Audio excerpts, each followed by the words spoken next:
Chapter 1: Illness and Medicine. For the past few days, John has had some difficulty breathing. He was 30 years old, and it was a bit odd for someone of his age to have this symptom. Maybe if he was a smoker, things would make more sense, but John has never smoked a cigarette in his life. He decided to go see his doctor about it. Luckily, he was able to schedule an appointment that very week and get himself checked out. At the doctor's office, there was a considerable waiting period before you could be seen by the physician. John brought a book to read in the waiting room, but he found it hard to focus for very long given his condition. After 20 minutes, he started to get a splitting headache. In anticipation of such a scenario, he kept over-the-counter pain relievers in his car. Following a quick trip and back, he washed down the pills with water from the water fountain and took a big sigh of relief. The nurse called John back to room 107 and did some routine checkup procedures. She took his blood pressure, measured his height and weight, and asked about his family's history of health problems. John was fortunate enough to not have any hereditary health issues. There was no heart disease, cancer, diabetes, nor arthritis to worry about. The nurse also asked about any and all current drugs he was taking, but he replied that he doesn't take any medication. After John's information was recorded, the nurse left the examination room and told him the doctor would be with him shortly. Just 2 minutes later, he was finally face-to-face with the man who could help cure him in no time. Dr. Spetzel was his name, and he was as friendly as could be. The two chatted about John's breathing issue, and John went into more detail about his condition. Chest pains were occurring throughout the day, but there were no heart palpitations. There was a little coughing, but no wheezing. The doctor placed his stethoscope on John's chest and asked him to take a couple of deep breaths. With a few subtle nods, it appeared Dr. Spetzel had reached a final diagnosis. It was asthma. He said it was common for adults to develop asthma and not just children. An inhaler would immediately curb his symptoms, but it's a medication he would be required to take for the rest of his life to keep his symptoms at bay. Carrying his prescription from Dr. Spetzel, John headed towards the pharmacy to receive his inhaler. He dropped it off at the customer service desk, then started to wander around the store. It would be some time until his prescription was filled, so he browsed the various medicines on the store's shelves. He saw tons of products to treat colds, allergies, and the flu. There were even over-the-counter treatments for constipation and diarrhea. The pharmacist called out to John, for it was time to pick up his prescription and head back home. While out in his car in the parking lot, John took his first dose and instantly felt much better. It became significantly easier to breathe, and his chest pains subsided. He was grateful for the miracle of modern science and medicine.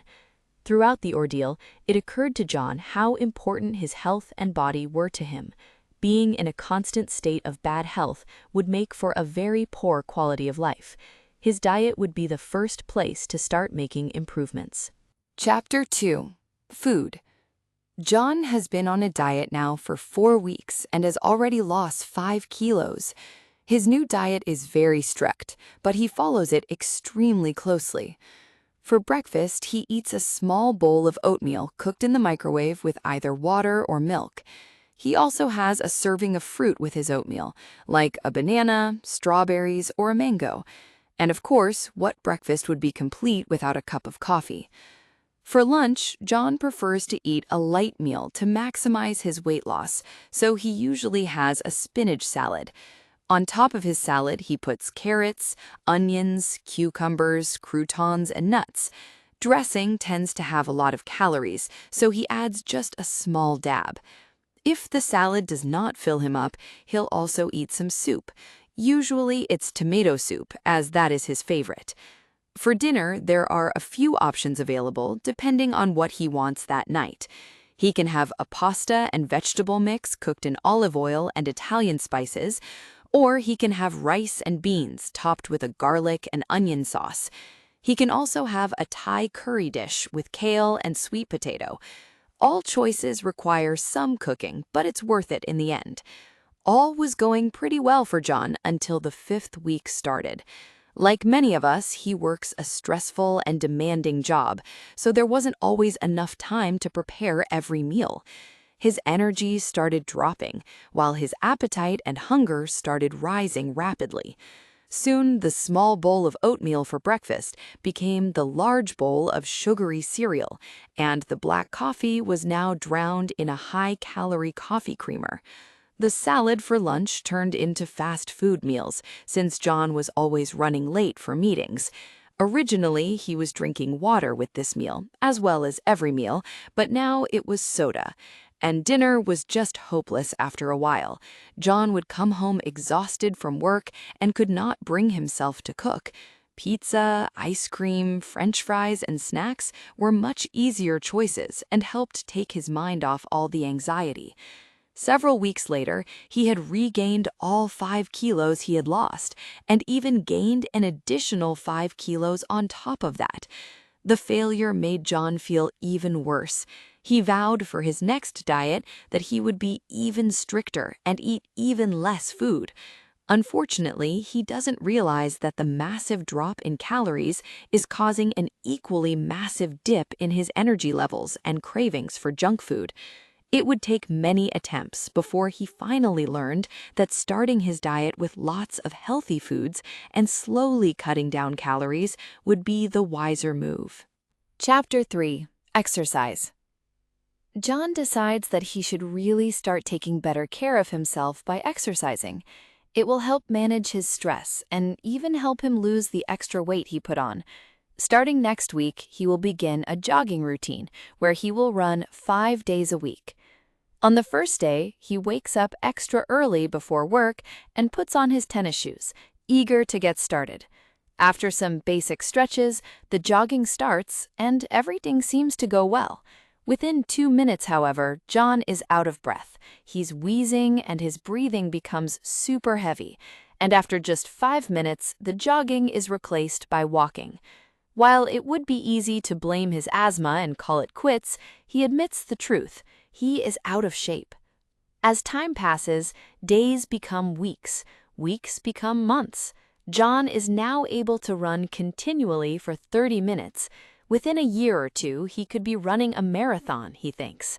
While he's proud of his improvement, doing nothing but cardio has grown extremely boring, so a change of routine is the next step. John's friends, Andy and Joe, have invited him to come lift weights after work, so they all meet at the gym, eager to spend some time together. They decide to commit to a workout program 5 days a week, where they will work one body part per week: chest, back, shoulders, legs, and arms. Each day requires strenuous effort, but the endorphin rush at the end of each workout makes it all worth it. To cool down, the men relax by walking on the treadmills or sweating it out in the sauna for 10 minutes. Some time passes, and John decides that lifting weights isn't a good fit for him. Andy and Joe get too competitive with it, and the intensity of the workouts has become more painful than fun. At the gym, however, they offer yoga classes, so John signs up, eager to start. The classes teach a variety of stretches and poses designed to loosen the body and calm the mind. The lessons are not easy by any means, and they make all the students sweat. Yet it's not as intense as weightlifting, and it's much more fun and relaxing than jogging. John leaves each class feeling refreshed and excited to come back for more. He even starts chatting with some pretty girls whom he looks forward to seeing every week. It's a routine with an extra incentive to maintain. Chapter 4. Hobbies. It would be really nice to go on a date with one of those girls from class, John thinks to himself. Hopefully, I can find something in common with one of them and maybe make a connection. His hobbies were somewhat relatable. Everybody likes watching TV and movies, including John. But would he be able to find a girl who likes video games? If not, could he find someone into professional baseball and basketball as much as he was? It would be amazing if he had someone to talk to about politics, history, and government. The first girl he met from yoga class was Jenny, who seemed really smart right away. She was a big reader, but of fiction rather than nonfiction. Her passion was literature, and she could talk for hours about the current story she was reading. Besides that, she spent a lot of time taking care of her dog and taking him for long walks. and occasionally she'd treat herself to a bottle of wine and watch horror movies. Emily was the second girl he got to know from class, although she didn't always have a lot of time to talk. There was always somewhere she needed to be. It was obvious that she was extremely fit and in great shape, and John later learned that she was a female bodybuilding athlete and coach. If she didn't have an appointment with a client, she was busy building her business.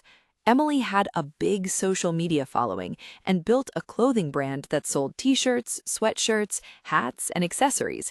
You could say she was a workaholic, but you had to admit she was very successful. The last girl John spent time with was Jessica, who was a bit of a social butterfly. She had a large social circle of friends to talk to and hang out with. It was clear that she was an extrovert.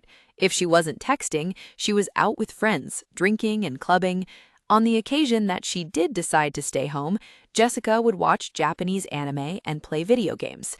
John was immediately drawn to Jessica, as he finally found someone he could nerd out with about current and upcoming games. Their personalities, however, didn't seem to match very well. The chemistry just wasn't there. They never seemed to be able to talk about anything outside of their mutual hobby. Emily never really had much time to talk, but Jenny was more than willing to spend some time together with him. John listened to her talk about all her favorite books and even convinced him to try reading a book via audiobooks. Jenny didn't show much interest in sports or history, but she was attracted to the passion and energy John emitted whenever he spoke about subjects he cared about. Their mutual interest in one another was enough for them to start dating. Chapter 5. Work. While John's social life was blooming, his life at work was the utter opposite. He works at an office for an insurance company, and while the pay is good, the workload is overwhelming. Each morning, he checks his email to find 50 new requests that have to be immediately dealt with. If he doesn't quickly dispatch and process the emails before lunch, he will get caught behind schedule and most likely have to work overtime. It's extremely stressful, and more so when his boss is watching him over his shoulder. John's boss has to be strict with all the employees. One mistake, and it could cost the company a small fortune. Not only will the employee be disciplined harshly, but the boss will be too. Insurance is a difficult business to work in. It is not for the weak. Meetings, documents, and regulations are all of the utmost importance, and you cannot afford to miss or forget anything. You could be fired for it. How am I going to make it to retirement? John asks himself at least once a week, and he's lucky if this question only comes up once that week. Stress and anxiety are pushing him to his limits. It's only a matter of time before he breaks. What would life have been like if he had chosen a different college degree? What if he went into computer science?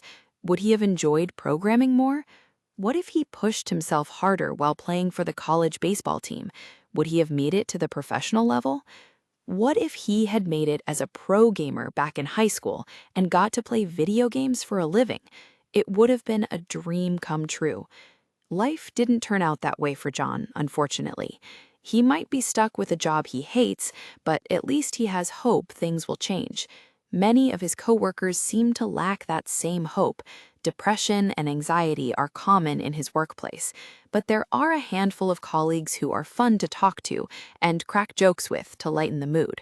They make it just a little easier to get through each day. That makes all the difference. There are others, though, who seem to be absolutely crushed by the harshness of life and are now just shells of their former selves. Those people scare John more than any boss ever has. But when will things change? How will they change? The only thing that is certain is that something must change. Chapter 6. Animals and Nature. To relieve some of the stress and anxiety he had been accumulating for quite some time, John set off on a nature walk. He heard that spending a day or two in the mountains would do wonders for him and his mental health. The isolation would give his mind time and space to detox and refresh. Animals would be his only companions during the walk. His house was located in an apartment complex, so it was pretty rare to see any wildlife besides the occasional squirrel. Groundhogs and foxes were even rarer sights. Because he spent all his time indoors, he mostly saw spiders and house centipedes. He was not particularly fond of the latter. It was not too long of a drive to reach the mountains, since the town he lived in was near a mountain range. Upon parking and exiting his vehicle, he was immediately greeted by a few deer grazing in an open field. They slowly picked at the grass and wagged their tails, not paying much attention to John. Then, suddenly, a large booming sound from far away caused them to scatter frantically. It was the sound of a gunshot. Hunting season must have started. John was unsure where to begin hiking, but his question was answered when he saw some other hikers walking towards an opening in the forest. And what a beautiful forest it was! The evergreen trees and the sun shining through them made for some breathtaking scenery. The lake added to the vastness of the place, and a feeling of smallness struck John from deep within. He could see the life flowing through every little bush, insect, and bird he came across. A peaceful harmony could be felt in the air. Sure, there were bears and mountain lions far up somewhere in the mountains, but they too were part of the ecosystem that connected all life in the forest. The frogs on the lakeshore had just as much life as the beavers building dams. They may be different creatures, but they were both small fragments from the same world. They were made from the same chemical elements found scattered throughout the universe. As the sun was setting, it became less and less safe to remain in the forest. It would be better to avoid nighttime predators, so John hiked back to his car. Exhausted from the journey, he sat in his car wondering about the next time he would come back. There would definitely be a next time, and it would definitely have to be with Jenny. Chapter 7. Town and City. Before his big date with Jenny today, John had a few errands to run to make sure everything was ready. First of all, a trip to the bank was needed, so he could withdraw enough cash for the busy day ahead. Along the way to the bank, he stopped by his favorite coffee shop to pick up some much-needed caffeine to jumpstart the day. Next, he had to make a run to the post office and drop off some mail that was overdue and nearly late. After that, it was off to the mall to find a new outfit to wear on today's date. He perused 2 clothing stores and even had enough time to get himself a new haircut at the barber shop. At 2 p.m., John and Jenny met up, ready to take a tour around town. They started by walking around the park, catching up on what happened with each other during the week. Inside the park was a large plaza, where the couple found a small concert by a rock band. After hearing a few songs, they left the park and drove towards a local amusement park. Due to a large accident, the amusement park had to be shut down, so as a backup plan, the couple decided to go to the movie theater instead. To Jenny's luck, they were able to find a horror movie playing that week. It would be an hour-long wait for the movie, so they grabbed an early dinner at a nearby Mexican restaurant with just enough time to make it back to the theater. The movie turned out to be fairly generic and predictable, but there was one jump scare that got both John and Jenny really good. As the evening came, the couple had a mutual feeling of not wanting to stay out too late in the city, but they agreed to have one drink at a unique bar they found searching on their smartphones. It had a medieval castle theme and was decorated with banners, suits of armor, and chairs that looked like thrones. The conversation picked up between the two, and along with it came more drinking. Now they were both too intoxicated to drive home safely. Not feeling up for a night of clubbing, they would wait 2 hours to sober up before driving home. Calling a taxi would be a crazy expensive option, and it wasn't all that much of a wait to begin with. To pass the time, they walked along the boardwalk and stopped by the convenience store for a quick snack. John and Jenny thoroughly enjoyed each other's presence, so the hours passed quicker than expected, but it was time to part ways. A brief kiss was shared, along with a couple of cheeky smiles, and that was it before they both drove home. Chapter 8. Staying at Home. It was a Sunday afternoon. John had no particular plans, so he slept in and allowed himself to catch up on sleep he had missed during the week. It would not be a completely lazy day, though, for he had a number of household chores to do. Perhaps most important of all were the unpaid bills that needed to be taken care of. Housing isn't free, after all. Rent, electricity, water, internet, student loans, and phone plans all have payments due. Thanks to technology, however, all of these can be paid online without leaving the house. Next, the laundry had piled up over the week, and a few loads would be necessary for the upcoming week. He never bothered to sort his laundry into whites, darks, and colors. Instead, he would just throw in as much as he could each load, pour in some laundry detergent and fabric softener, and run the laundry machine. While he waited for each load to finish, he figured he would stay productive by doing the dishes and vacuuming the house. John's house was by no means spotless, but he did just a little bit each week to maintain what he could. This week, he would do some extra work in the kitchen. He cleaned out the fridge by throwing away expired foods. He also scrubbed the counters with disinfectant and brushed off all food crumbs to the floor. And he finished by sweeping the floor with his broom and dustpan. Mopping could wait another week, he thought. John was more interested in spending the rest of his day at the computer playing video games. He was a fan of strategy games and could spend hours coming up with new strategies to try out against his friends online and even in single-player games. When he needed a break, he would occasionally get up for a quick stretch, peer out the windows, heat up some food in the microwave, and sit back down for more gaming. After spending too many hours in front of the computer, a small existential crisis would occur. Was it really all that wise to spend so much time gaming when it could be used for something more meaningful? Sure, there were videos he could watch online, but would that be any different? And so he picked up the headphones in his bedroom and started to listen to some of the audiobook recommended to him by Jenny. Listening to the book instantly felt like the right use of his time, and even opened up the opportunity for some self-reflection. As he kept listening, he wandered around his house. He opened and closed his closet doors for no particular reason. He put his hand on the couch and let it glide over as he walked across. There was no dining room table to repeat this action, as he lived by himself and usually ate in the kitchen or out on the balcony. Before he knew it, it was 10 p.m. It was time for bed. While he didn't finish the audiobook, he certainly had something new to talk about next weekend when he would go to the family gathering. He could even bring Jenny and introduce her as the one who introduced him to the book. Chapter 9. Family and Occupations. Jenny happily agreed to accompany John on his visit to his family gathering the following weekend. They were now officially a couple, and it would be a good time to introduce her to his mother, father, and brothers. Also at the get-together was John's uncle, named Doug. Doug was a mechanical engineer who worked on all kinds of machines, including steam and gas turbines and electric generators.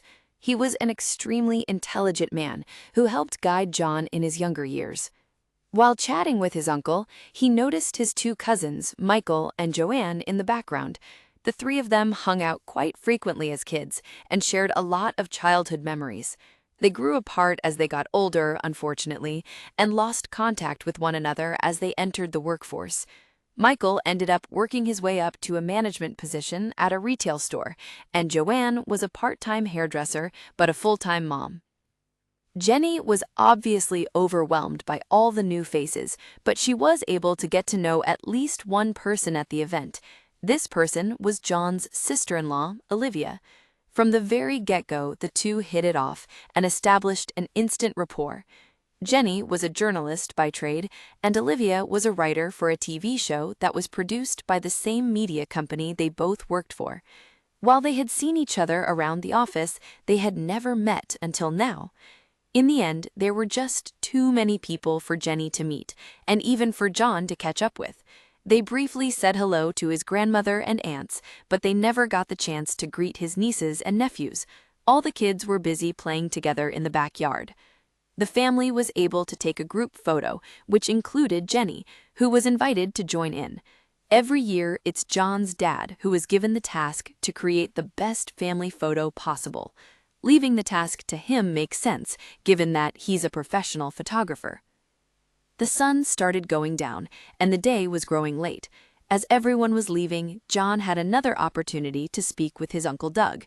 He voiced his concerns about burning out at his current job at the insurance company and was considering a few possible paths he could take. Uncle Doug advised him that even though he's not sure where he wants to work in the future, he should definitely start taking classes as soon as possible. Waiting to start was the worst thing he could possibly do. Chapter 10. Education. With a full-time job and a girlfriend, John's schedule was pretty tightly packed. But for the sake of a better future, he enrolled in a graduate program for economics at his local university. John had already completed an undergraduate program and graduated with a bachelor's degree in philosophy.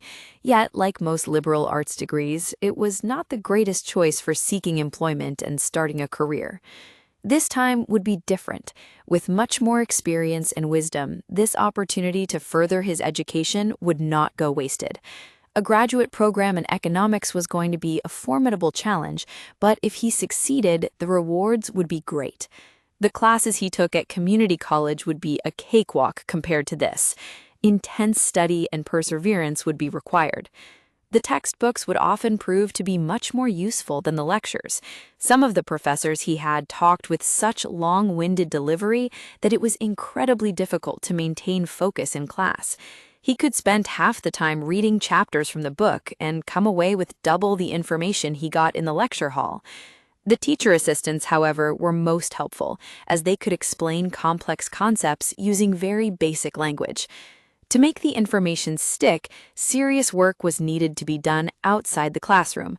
Study groups organized by students were instrumental in providing John the motivation and drive required to do well in the course. In the groups, students shared the notes they took in class and reviewed the information they thought would appear on the exams. Not all this time was serious, though, as there were multiple breaks where chit-chat was encouraged as a means to vent built-up stress and frustration. Finals for the first year were approaching, and anxiety filled the classroom during the last few lectures. On the test would be essay questions only. There would be no multiple choice. Cramming wasn't going to get you anywhere on this test. You had to know the information in order to get a good grade. John and all his classmates paid hefty tuition fees, but not all would pass the test. It would be those who attended the lectures, participated in the study groups, and read extensively that would pass with high marks. It was very much like learning a foreign language. Those who do the best are those who immerse themselves in the foreign language. They read as much as possible in the target language, and when they can no longer read, they spend all their free time listening to the target language. Immersion takes precedence over their old hobbies and lifestyles. That's how they achieve high levels of fluency. The question is not whether or not John passed the final exam. The true question is whether or not you will do what it takes in order to achieve fluency.